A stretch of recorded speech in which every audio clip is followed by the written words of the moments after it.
हाताला पायाला लावायला मलम आहेत, तेल आहेत, सगळं आहे ना. ज्ञानेंद्रिय आणि कर्मेंद्रियांसाठी सगळं आहे उपचार. हे जे दिसत नाही आहेत त्या अवयवांचं आरोग्य राखण्यासाठी ही पंचसूत्री आहे. पंचसूत्री 5 गोष्टी: उच्चार, आचार, विचार, आहार, विहार. आता तिकडे पण लिहिलंय आणि इकडे पण लिहिलंय. तिकडे सकारात्मक, इकडे नकारात्मक. नाही, तिकडे नकारात्मक, इकडे सकारात्मक. कसं लिहिलंय? ओके नाही? म्हणजे विचार आहे हे सकारात्मक पण काम करतात आणि नकारात्मक पण करतात. आचार आहेत ते सकारात्मक करतात आणि नकारात्मक पण करतात. विचार सकारात्मक पण आहेत आणि नकारात्मक पण आहेत. आहार देखील सकारात्मक आहे आणि नकारात्मक, आणि विहार सुद्धा सकारात्मक नकारात्मक दोन्ही आहे. पण पहिल्यांदा काय लिहिलं? उच्चार, आचार, विचार, आहार, विहार. हे सगळं आपण करतो. दादांनी शक्तिपीठ स्थापन केलं त्यावेळेला पहिलं काय केलं? विचार, सकारात्मक विचार केला. लोककल्याणासाठी, विश्वशांतीसाठी मला शक्तिपीठ स्थापन केलं पाहिजे, विचार केला. मग आचार केला. सगळ्या देवळातनं गेले, सगळ्या शक्तींचं शक्ती धारण केली, ती एकरूप केली, भक्तांना ओंकार शिकवला, प्रतिपालन केलं सगळं. व नंतर विचारानंतर आचार केला. आणि नंतर उच्चार केला की मी काय केलं? शक्तिपीठ स्थापन केलं. आधी नाही सांगितलं मी शक्तिपीठ स्थापन करणार आहे तुमच्यासाठी म्हणून. ते झाल्यानंतर सांगितलं की शक्तिपीठ स्थापन झालंय आता. आणि मग त्या शक्तिपीठाचं काय उपयोग आहे, त्याचा काय काम काय आहे, त्याचं कार्य काय आहे, त्याचं नंतर सांगितलं. आपण काय करतो? पहिला उच्चार, मी येऊ करणार आहे, मी तेऊ करणार आहे, मी हे करणार आहे, मी ते करणार आहे. शून्य, काही करणार नाही. आचरण शून्य, फक्त बडबड. हे करीन, ते करीन, ते करीन, ते मी मोठा झाल्यानंतर मुख्यमंत्री होणार आहे आणि मग देशाला असं नेणार आहे आणि तसं नेणार आहे. नुसतं म्हणायचं. ॲक्च्युली खुर्ची प्राप्त झाली की आचरण गेलं खड्ड्यात. पैसे घ्यायचे, खिशात भरायचे, मतं घ्यायची, विचार नाही करायचा लोकांचं कल्याण कसं करायचं आहे म्हणून. आचरण शून्य. उच्चार करायचा पहिला आणि नंतर विचार करायचा. असं का झालं? ह्या इलेक्शनमध्ये मी पडलो का? हो की नाही? या इलेक्शनमध्ये पडलो का? जे मी वचन दिलं होतं, मी सांगितलं होतं मी अमुक करीन, तमुक करीन, तमुक करीन, असा विकास करीन, तसं हे करीन, अशी मदत करीन, तशी मदत करीन, काही केलं नाही. फुस, विचार सगळ्यात शेवटी. आलं लक्षात? सकारात्मक काय? पहिला विचार, मग आचार, मग त्याचा उच्चार, तरच ते कार्य पूर्णत्वाला जातं. जे काही आपण कार्य करणार असू ते कार्य करण्याचा आधी उच्चार करायचा नाही. मी अमुक करणार आहे, मी PhD होणार आहे. नेमके मार्क कमी पडतात, PhD गेली खड्ड्यात, ॲडमिशनच मिळत नाही या मार्कानं. काय नाही. आपण काय करणार आहोत ते मनात ठेवायचं, विचार ठेवायचं. मला अमुक व्हायचं आहे, त्याप्रमाणे विचाराप्रमाणे आचरण करत राहायचं. आणि झाल्यानंतर उच्चार करायचा, हो बाबा मी एवढे प्रयत्न केले म्हणून मला मार्क मिळाले. आमच्या शाळेत एक मुलगी होती, ती बोर्डामध्ये 3री आली, फर्स्ट सेकंड थर्ड 3री आली म्हणून आम्ही सगळं तिचं अभिनंदन करायला तिच्या घरी गेलो, सगळे शिक्षक. तिच्या खोलीत ती बसली होती, तिला माहिती नव्हतं आम्ही येणार म्हणून. आम्ही ते बुके आत्ता दिला ना, तर बुके वगैरे घेऊन गेलो. तिच्या खोलीमध्ये जमिनीपासून इथपर्यंत वह्या होता, वह्या, नोटबुक्स, जमिनीपासून इथपर्यंत. म्हटलं श्वेता हे कसल्या नोटबुक्स? तर म्हणाली टीचर मी पेपर सॉल्व करत होते बोर्डाचे. हे मी का सांगते? काही मुलं बोर्डाच्या परीक्षेला बसणार आहेत म्हणून. या वर्षी नाही, पुढच्या वर्षी बसाल. बोर्डाचे 5 वर्षाचे पेपर मी सॉल्व केले, पुन्हा पुन्हा पुन्हा पुन्हा, सगळ्या विषयाचे. सगळ्या विषयाचे मी 5 वर्षाचे पेपर सॉल्व केले, कारण पुस्तकाच्या बाहेर काय प्रश्न येणार आहे? प्रश्न जो विचारला जाणार तो पुस्तकामधलाच ना. मग ह्या परीक्षेमध्ये तो प्रश्न 5 मार्काला आलाय, तो पुढच्या परीक्षेत कदाचित 2 मार्काला येईल, त्याच्या पुढच्या परीक्षेत 1च मार्काला येईल, त्याच्या पुढच्या परीक्षेत 10 मार्काला येईल. I don't know. पण मी ते 1 मार्कासाठी सुद्धा सोडवला, 10 मार्कासाठी सुद्धा सोडवला, 20 मार्कासाठी सुद्धा सोडवला तो विषय. मी मुद्दाम का सांगते? जी मुलं आता 9वी 10वीत आहेत किंवा 11वी 12वीत आहेत, त्यांना अतिशय उपयोगी होईल पेपर सोल्युशन. आणि आता पेपर सेट मिळतात बाजारात, नवनीतचे वगैरे सेट मिळतात, commerce side, arts side, science side, आणि विषय तेच असतात ना. तर सायन्स म्हटलं तर मॅग्नेटिझम आहे, इलेक्ट्रिसिटी आहे, तेच विषय असतात. ह्या ना त्या प्रकाराने प्रश्न असतात. तिने ते 5 वर्षाचे पेपर सगळे सोडवले, पुन्हा पुन्हा सोडवले, तोच प्रश्न पुन्हा सोडवला, तोच प्रश्न पुन्हा सोडवला, 5 वर्ष. आम्ही म्हटलं असं का गं, तोच प्रश्न ना. हो, पण त्यामुळे माझी रिव्हिजन किती झाली? रिव्हिजन इथपासून इथपर्यंत झाली. मग बोर्डात का नाही येणार ती? बोर्डामध्ये 3री आली, ती का नाही येणार? आणि 3री म्हणजे पॉईंट मार्कानेच, 98.7 98.4 असे मार्क होते पहिल्या दोघांना, हिला 98.3, पण 98%. Paper solution excellent. पण तिने आधी उच्चार करून आम्हाला सांगितलं नाही, मी बोर्डात 3री येण्यासाठी प्रयत्न करतेय आणि म्हणून मी पेपर सोल्युशन करणार आहे, सांगितलं नाही. विचार होता, मग आचरण केलं तिने पेपर सॉल्व व्हायचं. आणि मग जेव्हा रिझल्ट लागला तेव्हा उच्चार केला की त्याच्यासाठी मी हे पेपर सोडवले. आलं लक्षात? सकारात्मक आणि नकारात्मक, उच्चार, आचार, विचार. आता आहार आणि विहार. आता बघा, सकारात्मक आचार म्हणजे काय, सकारात्मक विचार म्हणजे काय. मुद्दाम वाचते मी हे या पुस्तकातलं, शिक्षकांसाठी ह्याच्यात आहे. सकारात्मक आचार, बोले तैसा चाले, त्याची वंदावी पाऊले. आपल्या संतांनी देखील प्रथम उच्चार, नंतर आचारालाही तेवढेच महत्त्व दिलंय. म्हणजे तीच व्यक्ती वंदनीय असते जी स्वतः जे बोलते त्याप्रमाणे आचरण करते. तू जर उच्चार केलास तर त्याप्रमाणे करायला पाहिजे ना. मंत्री महोदयाने उच्चार केले, मी अमुक देईन, तमुक देईन, तमुक देईन, त्याच्याप्रमाणे आचरण करायला पाहिजे की नाही? नाही केलं तर काय खाल्लास? आता आपण मोठी माणसं मुलांना उपदेश करतो काय, मी आज ना नाही मुलांना उपदेश करतो, खरं बोला, खोटं बोलायचं नाही. आणि मला ऑफिसला जायचं नाही, मग मी फोन करून बॉसला काय कळवतं, जरा ना माझी तब्येत बरी नाही आहे म्हणून मी आज येत नाही आहे. आणि मुलांना घेऊन पिकनिकला जायचं, बायकोला आणि मुलांना घेऊन. आणि मुलांना काय सांगायचं, खरं बोला. आणि आपण बॉसला काय सांगायचं, मला बरं नाही आहे. म्हणजे खोटं कोण बोललं, बाबा ना. असं होतं ना, मुलांना माहिती आहे बरोबर, बाबा खोटं बोलतात. शेजारी जर आला ना तर मी घरात नाही आहे म्हणून सांगा, पण बाहेर गाडी उभी असते, शेजारीला माहिती असते बाहेर गाडी आहे म्हणजे बाबा आत आहेत. नाही, ती गाडी ती काहीतरी त्याचं बिघडलं म्हणून बाबा दुसऱ्या कोणाच्या तरी गाडीतनं गेले. आणखी एक खोटं, खोट्याला लपवण्यासाठी आणखी एक खोटं. खोट्याचं प्रकरण आवरणावर घालून जातं. शेवटी खोटं आपण पहिलं काय बोललो होतो तेच लक्षात राहत नाही. उच्चार, आचार. आता तसंच दुसरं काय सांगितलंय, घरातील मोठ्यांच्या उच्चार आचाराच्या प्रभावात लहानांचे व्यक्तिमत्व घडत असते. सर्वप्रथम परस्परांबद्दल काढलेले अपशब्द मूल ऐकत असते.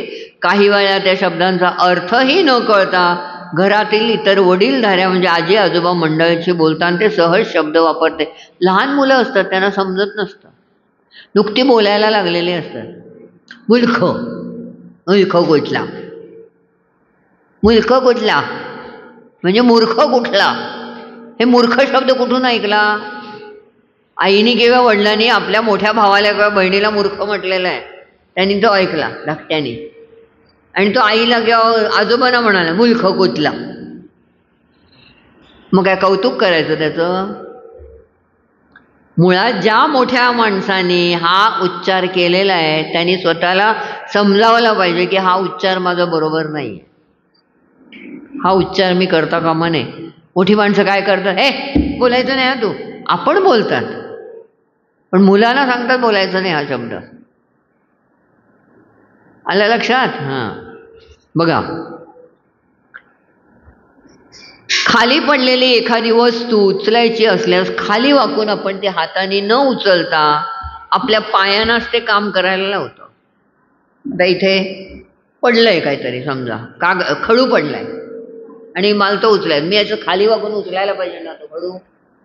तसा न उचलता मी काय करीन, माझं पाय असा असा करून तो पायाने असा जवळ आणीन, तो पायाने वरती उचलीन, मग तो हाताने घेईन. पाय कशाला वापरला आणि हात कशाला आहे? हात कशाला आहे? उचलण्यासाठी आहे ना. हाताचा उपयोग नाही केला मी, कशाचा केला? पायाचा उपयोग. तिकडे खुर्ची आहे, ती खुर्ची अशी पायाने सरकवायची, आपल्या जवळ घ्यायची आणि मग खुर्चीत बसायचं. उठून उभं राहून खुर्ची सरकवायची नाही. पण ज्या ज्या ठिकाणी मन जाय माझे म्हणजे खुर्चीत नाही आहे का? चराचरी व्यापन उरला म्हणजे खुर्चीत नाही आहे सद्गुरू. मग सद्गुरू तिथे बसलेले असतील तर पाय लावू का मी? या खडूमध्ये सद्गुरू आहेत, मी पाय लावेन नाही ना. कारण आपला विचार नाही आहे की सद्गुरू आहेत म्हणून. आपला विचार हा खडू आहे, आपला विचार तो धाकटा भाऊ आहे, आपला विचार तो शेजारी आहे, आपला विचार XYZ आहे. ती देशपांडे आहे, तो कोण गुरव आहे, तो नाईक आहे, तो आणि कोण आहे, सुक्षणकर आहे, आगासकर आहे, लोमटे आहे. हे माझे उच्चार, माझे विचार लोमट्यांमध्ये सद्गुरू आहे, सुक्षणकरमध्ये सद्गुरू आहे, नाईकमध्ये नाही, हा विचार नसतो आपला. म्हणून आपले आचार विचार उच्चार हळूहळू नकारात्मक व्हायला लागतात. मग अशी आपली अवस्था होते. पहिली आचार कसा असतो मग कसा होतो. तर काय सांगितलंय बघा, हाताऐवजी पायांचा उपयोग करून खुर्ची ढकल, स्टूल सरकव अशा क्रिया आपण करतो. त्या सर्वांनाच नकारात्मक क्रिया म्हणतात. त्याच्यात बदल घडवून सकारात्मक क्रिया महत्त्वाचे करणे. कडेवरील मूल आपल्या आवडीचा पदार्थ खात असेल, आपण त्याला मला दे असं म्हटलं तर मुलं नाही म्हणून हात मागे घेतात.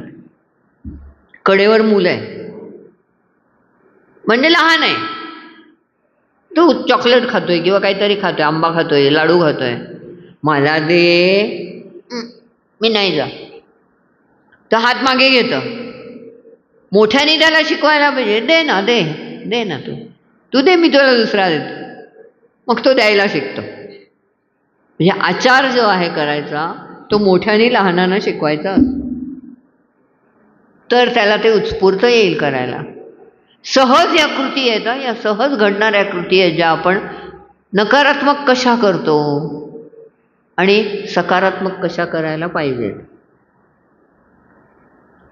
आमच्या शाळेतील मुलं गणपतीच्या आणि दिवाळीच्या सुट्टीनंतर ताजा फराळ, स्वतःचे जुने खेळ, पुस्तकं, लहान झालेले पण सुस्थितीत असलेले कपडे गोळा करून अनाथाश्रमातील मुलांना भेट देत असत. वृद्धाश्रमात जाऊन काही खास मनोरंजनाचे कार्यक्रम तेथील आजी आजोबांसाठी करत असत. आमच्या माजी मुख्याध्यापकांनी आम्हाला दिलेला हा वसा अजूनही चालू आहे आमच्या शाळेत. दिवाळी झाली, गणपती झाला की फराळ नेऊन द्यायचा वृद्ध अनाथाश्रमातील मुलांना. तुम्ही करता का मला माहीत नाही, तुमच्या शाळेत असा उपक्रम चालतो का मला माहीत नाही, पण आमच्या शाळेत असा आम्ही करत होतो. आता इथे जे शिक्षक आहेत त्यांनी हा विचार करावा आणि मुलांकडनं करून घ्यावं. ही मुलांना आपण सवय लावतो दुसऱ्यासाठी काहीतरी करण्याची. ह्याला सकारात्मक आचार असं म्हणतात. चांगलं गुण शोधून ते आत्मसात करणे. आता सकारात्मक विचार, मानवाला मिळालेली अद्भुत देणगी म्हणजे विचार. या विचारांच्या जोरावरच मनुष्य आज आपल्या सौर मालिकेच्याही पल्ल्यावर पोचलाय ना. पोचलाय की नाही? विचाराच्या जोरावर. ज्या पृथ्वीवर आपण राहतो तिची रचना कशी आहे, ती गोल आहे का तबकडी आहे, हे सगळं त्या स्पेसमध्ये गेल्यानंतर कळतं. तिच्यासारखी अजून एखादी पृथ्वी अस्तित्वात आहे का, आणि असली तर तिथेही आपल्यासारखी माणसं आहेत का, शोध चालू आहेत. विचारात काही नाही. विचारांची कक्षा विचारांच्याही पलीकडे आहे. त्याच्यात कल्पना आहे, भावना आहे, स्मृती आहे, संशोधन आहे, सृजन आहे, सर्व कलागुण आहे, शास्त्र आहेत. काय नाही बुद्धीत आपल्या? सगळं आहे. चांगलं पण आहे आणि वाईट पण आहे. हे सर्व काही ज्यातून उत्पन्न होते ते विचार म्हणजे सकारात्मक विचार.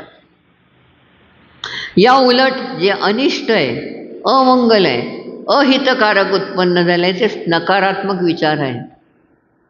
तो दारू पितो, तो जुगार खेळतो, त्याने घर बांधलंय ना, पैसे लाटले असणार.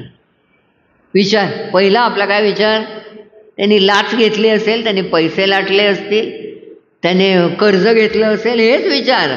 अरे त्याने घर बांधलंय, किती सुंदर घर बांधलंय, हे उच्चार काय नाही आपल्या तोंडून येत. आधी काय येतं? त्यांनी काय केलं नसेल ते आधी येतं उच्चार. नकारात्मक विचार त्यांना म्हणतात. त्यांना विकार असेही म्हणतात. दुर्बुद्धी, नास्तिकता, ईर्ष्या, द्वेष, राग, लोभ हे सारे नकारात्मक विचार आहेत. स्पर्धात्मक ती स्पर्धा आणि नकारात्मक ती चढाओढ असते. आता स्पर्धा होणार आहे ना आपल्या, वक्तृत्व स्पर्धा. स्पर्धा हे चांगलं आहे. ती नकारात्मक केव्हा होईल? त्याला बक्षीस मिळालं, मला नाही मिळालं. तो जास्त लाडका असेल म्हणून त्याला जास्त बक्षीस दिलं, त्याला पहिलं बक्षीस मिळालं, मला तिसरं पण मिळालं नाही. मी किती चांगलं बोलले होते, ईर्ष्या उत्पन्न झाली ना, हेवा दावा ईर्ष्या, पण त्याला बक्षीस मिळालं. छान, व्हेरी गुड, क्लॅप हँड्स. स्पर्धात्मक पाहिजे. म्हणून बघा, खेळ झाल्यानंतर हरलेली टीम असते ना, ती जिंकलेल्या टीमच्या समोर उभी राहते आणि जिंकलेली टीम हरलेल्या टीमला कॉंग्रॅच्युलेशन करते, चांगली फाईट दिली म्हणून. बघितलंय ना तुम्ही क्रिकेटमध्ये? हरलेला कॅप्टन असतो आणि जिंकलेला कॅप्टन असतो, समोरासमोर येतात आणि जिंकलेला कॅप्टन हरलेल्या कॅप्टनला अभिनंदन करतो. वेल डन, यू फॉट वेल, माझ्याबरोबर तू उत्कृष्ट स्पर्धा केलीस. कसं हरवलं तुला असं नाही म्हणत. असं म्हटलं तर त्याला पनिशमेंट आहे. एकदा एक, मला वाटतं ऑस्ट्रेलियाचा, त्याने काहीतरी बॉल मारला आणि त्यावेळेला आपला एक खेळाडू तो काहीतरी त्याने शिवी घातली आईवरून. शिवी मला आता आठवत नाही, आठवली पण मी बोलणार नाही आहे. काहीतरी शिवी घातली त्याला आईवरून. प्रकरण गेलं क्रिकेट बोर्डकडे. क्रिकेट बोर्डवाले म्हणाले, बॉस सचिन तेंडुलकर तर. हा प्रसंग घडला तेव्हा सचिन तेंडुलकर होते का तिथे? होते. ओके, बोलवा रे, सचिन तेंडुलकरला बोलवलं साक्ष द्यायला. ह्याने असा शब्द वापरला होता, आईवरून शिवी दिली होती. No, he said monkey. He did not say माकी. हिंदीमध्ये माकी म्हणजे शब्द हा काय असतो? शिवी असते. दत्तरी माकी असं म्हणजे शिवी असते. ही सेड मंकी. बाकी आय डोंट नो. तेंडुलकरने सांगितलं. केस डिसमिस. सचिन तेंडुलकरचा शब्द एवढा प्रखर होता की हा खोटं बोलणार नाही, आणि खरंच खोटं बोलला नव्हता. मी मंकी ऐकलं तेच मी तुम्हाला सांगते. What ever I heard, I did not here that he said something else. Case dismiss झाली. म्हणजे एखाद्या आपल्या त्यात सचिन तेंडुलकरच्या आचरणामुळे तो आज क्रिकेट विश्वाचा देव समजला जातो. त्याचं आचरण तसं आहे. तो किती जणांना मदत करतो, किती शिक्षण संस्थांना मदत केली आहे त्यांनी, कित्येक गोष्टीने. एवढ्या नाही, त्याने क्रिकेट कोचिंग क्लासेस फ्री ठेवलेले आहेत. ज्याला शिकायचं आहे त्यांनी यावं शिकायला म्हणून, रिटायरमेंट झाल्यानंतर. असं अनेक गोष्टी. असो, आता त्याचं कौतुक करायचं नाही आहे इथे, सांगायचं आपलं कौतुक आहे, व्हायला पाहिजे. कसं? आपल्या आचरणाने. आता काही वेळेला असं असतं, आपल्यापेक्षा दुसऱ्या विद्यार्थ्याला अधिक गुण मिळाले तर कॉपी करून मिळवले असणार त्यांनी गुण, असं जे बोलतात ते बरोबर नाही आहे ना? का बरोबर आहे? नाही. किंवा परीक्षकांच्या नजर चुकीने त्याला गुण मिळाले असतील, काउंट करताना चुकला असेल म्हणून मिळाले असतील, असे विचार त्याच क्षणी आपल्या मनात येणं अयोग्य आहे. पण ह्यावेळी त्यांनी खूप अभ्यास मन लावून केला असेल म्हणून त्याला चांगले मार्क मिळाले, असं आपल्या तोंडून का येत नाही? असं आपल्या तोंडून यायला पाहिजे ना. तो सकारात्मक विचार आहे, सकारात्मक उच्चार आहे. माणसाच्या विचारांची व्याप्ती प्रचंड आहे. म्हणजे अगदी अणुपासून ब्रह्मांड एवढी आहे. किंबहुना ब्रह्मांडाच्या पलीकडे अनंत कोटी ब्रह्मांड व्यापून उरलेली आहे. एक वेळ आपण उच्चारणी आचारावर अंकुश ठेवू शकतो, पण विचारांना थांबवणे खूप अवघड आहे. मनाला थांबवणे खूप अवघड आहे. मनावर ताबा जो मिळेल, उत्तम ब्रेक, मनाचा ब्रेक. आता समजते आपल्याला की आपण वेगळा विचार करतोय, नाही करायचं, झटकायचा तो विचार आणि चांगला विचार करायचा. हे आपल्याच ताब्यात आहे. वाईट विचार मनात येणं स्वाभाविक आहे, ती माणसाची प्रवृत्तीच आहे. पण आपण त्यात स्वतःला बदल करून घेतला पाहिजे, नंतर आपण सन्मार्गावर जाऊ. आता सकारात्मक, हे उच्चाराचार विचार झाला. आता सकारात्मक आहार. आहार आणि विहार. विहार म्हणजे फिरणं आणि आहार म्हणजे खाणं. रोग प्रतिकारक शक्ती आपली वाढावी, इम्युनिटी वाढावी, यासाठी समतोल आहार, बॅलन्स डाएट खाणं आवश्यक आहे. नंतर डॉक्टर सांगतील तुम्हाला, मुलींना कशा प्रकारे आहार करावा वगैरे. तसंच खाताना त्या आहाराबद्दल आदर पाहिजे, सन्मान पाहिजे, उपकाराची भावना पाहिजे. खाली बोर्ड लिहिलेत बघा, किती सुंदर. अन्न तयार करायला ह्या दिवसापासून 145 दिवस होतील तेव्हा अन्न तयार होतं. म्हणजे शेतकरी किती कष्ट करतो, 145 दिवस कष्ट करतो, तेव्हा एक रोप जे आहे त्याचं अन्न आपल्याला खायला मिळतं. आणि आपण काय म्हणतो, हे कसला तो भात वातड होता, शिजला पण नाही नीट, नको मला म्हणून टाकून दिला. काय झालं? आपण अनादर केला ना अन्नाचा. मग अन्नासाठी दाही दिशा आम्हा फिरवायची जगदिशा. नुसतं म्हणायचे स्तोत्र. सद्गुरूंनी आपल्याला दाही दिशा फिरवलं नाहीये. सुग्रास अन्न दिलंय खायला, अन्न वस्त्र निवारा आपल्या सगळ्यांना. त्या अन्न वस्त्र निवाऱ्याचा आपण आदर ठेवला पाहिजे, मान केला पाहिजे. आज त्यांच्या कृपेने आपण उत्तम वस्त्र नेसतो, त्यांच्या कृपेने आपण छान घरात राहतो. कुणाची घरं झोपडपट्टीत आहेत सांगा बरं? इथे असलेल्या मुलांपैकी कोण झोपडपट्टीत राहतं? कोणी नाही. सगळे छान घरात राहतात, वरती छान छप्पर आहे. झोपडपट्टीला सुद्धा छप्पर असतं. अन्न, वस्त्र, निवारा, माणसाच्या प्रमुख 3 गरजा आपल्याला व्यवस्थित मिळालेल्या आहेत. कुणाच्या कृपेने? सद्गुरूंच्या कृपेने. त्याबद्दल आपल्याला नेहमी उपकृत राहायला पाहिजे, आनंद, सकारात्मक राहायला पाहिजे. आपण अन्न सेवन करायच्या पूर्वी एक श्लोक म्हणतो. म्हणता का तुम्ही?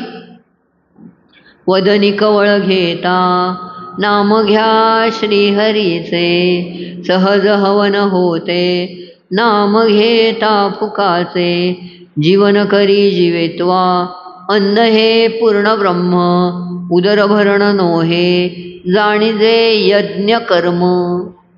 आपल्या आतमध्ये जठर अग्नी आहे, म्हणजे आग पेटलेली असते, त्या आगीमध्ये आहुती घालायची असते, म्हणजे अन्न सेवन करायचं असतं.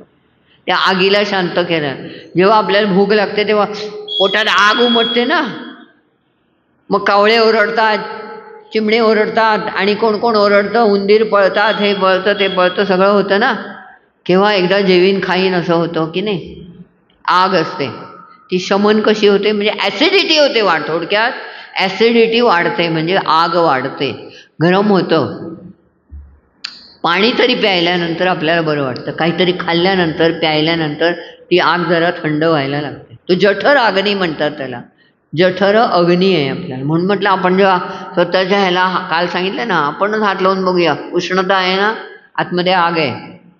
जेव्हा माणूस मरतो तेव्हा त्याला हात लावला इथे तर थंडगार पडलेला असतो बर्फासारखा.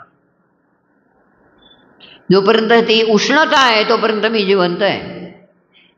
ताप आलेला असला, बेशुद्ध असला तरी इथे हात लावून बघतात डॉक्टर लोक, इथे हात लावतात, आहे ना, धडधड आहे, अजून चालू आहे, जिवंत आहे, काहीतरी करू शकतो त्याला जिवंत करण्यासाठी, शुद्धीत आणण्यासाठी ना, जठराग्नी. आणि त्याला आपण आहुती देतो, म्हणजे आपण खातो, जेवतो, ते यज्ञ कर्म होतं. त्याने यज्ञ कर्म हे होतं जर आपण आदराने ते खाल्लं तर, जे समोर आलेलं आहे ते. ही श्लोक म्हणण्याची प्रथा होती पूर्वी. भुकेच्या वेळी अन्न आपल्यापुढे येते ते नक्कीच सुग्रास असतं. हा विचार आहाराबद्दल असणे म्हणजे सकारात्मक आहार. तसं अन्न सेवत करत असताना कोणीही अपशब्द उच्चारू नये. म्हणजे आम्ही जेवतोय, एकत्र बसलेलो आहोत, वडील आईशी बोलतायत, मुलगा कान देऊन ऐकतोय, ते शेजाऱ्याला शिव्या देत आहेत, मोठी माणसं आहेत ना, लहान मुलांसमोर शिव्या देत आहेत, आजोबा असाच आहे, हे तसंच आहे, शेजारी असाच आहे, काका तसं बोलला आहेत. कशाला या गोष्टी बोलायच्या मुलांसमोर, आणि मुलांनी त्या का ऐकायच्या. मग मुलं काय करतात, मोबाईल लावतात, मोबाईलमध्ये बघतात, तुम्ही काय बोलताय बोला तिकडे, मी इकडे खातोय. मग कुणाचंच नाही, उदरभरण नोहे, नोहे, यज्ञकर्म होतच नाही, नेगेटिव्हिटीच जाते पोटात, नकारात्मकच जातं सगळं पोटात. ते अन्न कधीही आपल्याला आरोग्य देणार नाही. म्हणून नकारात्मक आहार हा असा असतो, अपशब्द वापरून, किंवा मला हे नको, मला ते नको, हीच भाजी का केलीस, ही अशीच का केलीस, मला आवडत नाही तरी तू केलीस, दोडक्याची भाजी मला आवडत नाही, बटाट्याची का नाही केलीस, मला बटाट्याच्या काचऱ्याच आवडतात त्या का नाही केल्यास, मला पनीरच आवडतं ते का नाही केलं, मला नको हे खायला, जा. शाळेतनं आल्यावर भूक लागलेली असते ना, समोर आहे ते सुग्रास अन्न नाही, समजून जेवायला पाहिजे. हेच का नाही केलंस, तेच का नाही केलं, ताट बाजूला करणं, हे नकारात्मक झालं आहार.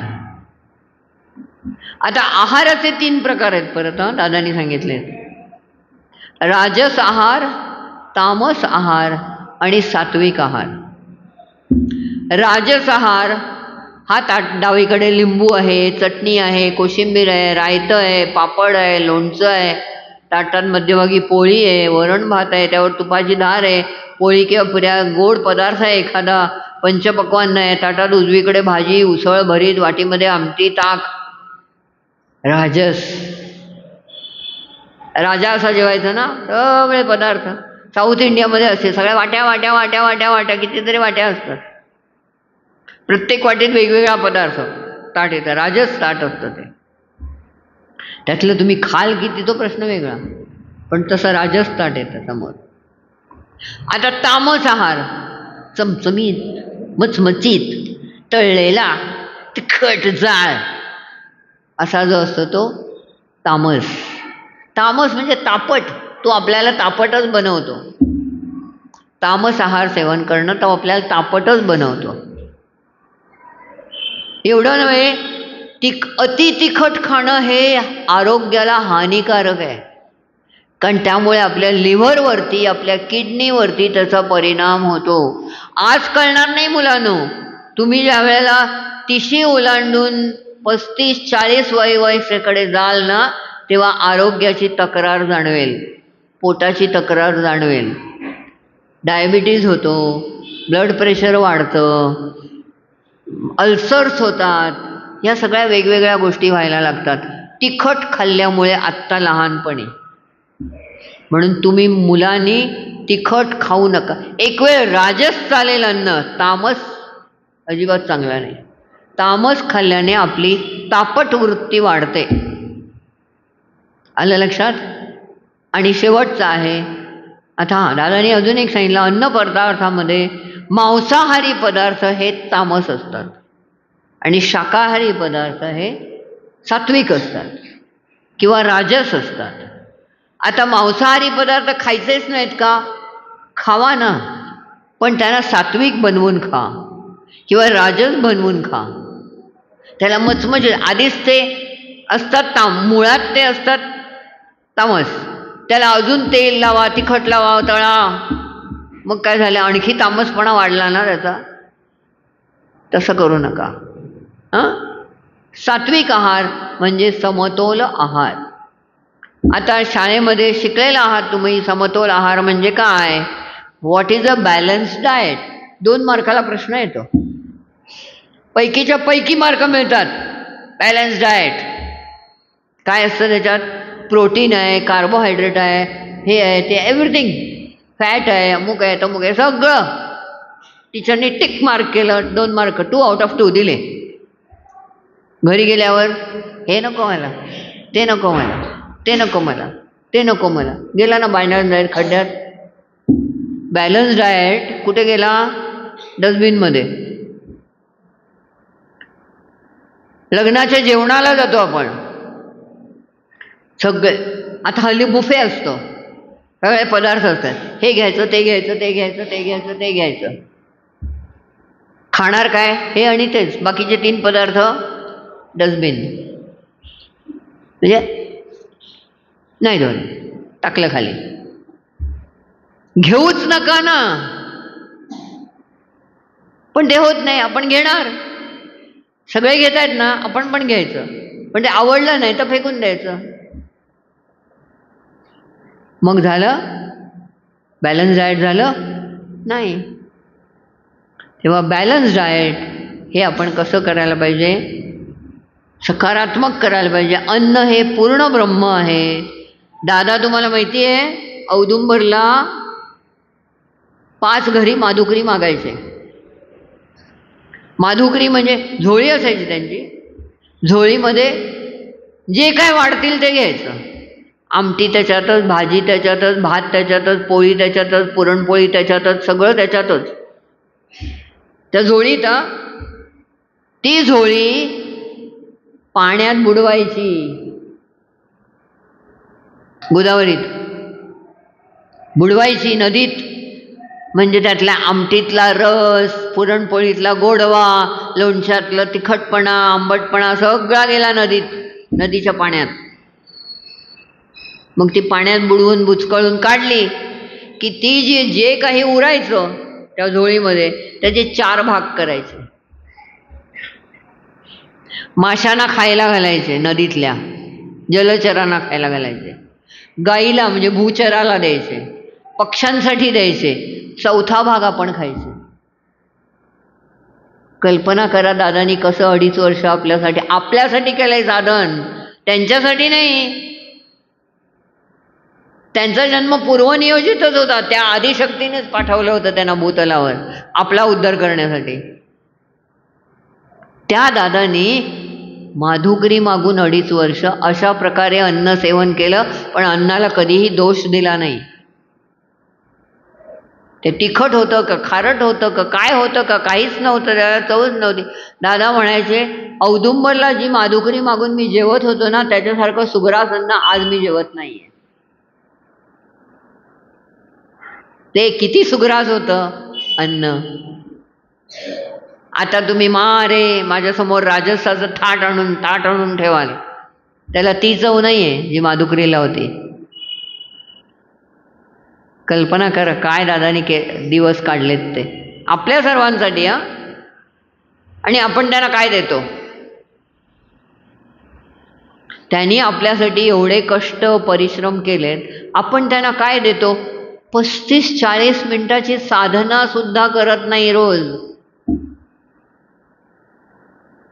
ती साधना सुद्धा त्यांनी आपल्याला दिलंय आपल्यासाठी, त्यांच्यासाठी नव्हे. आपला विकास व्हावा म्हणून ना,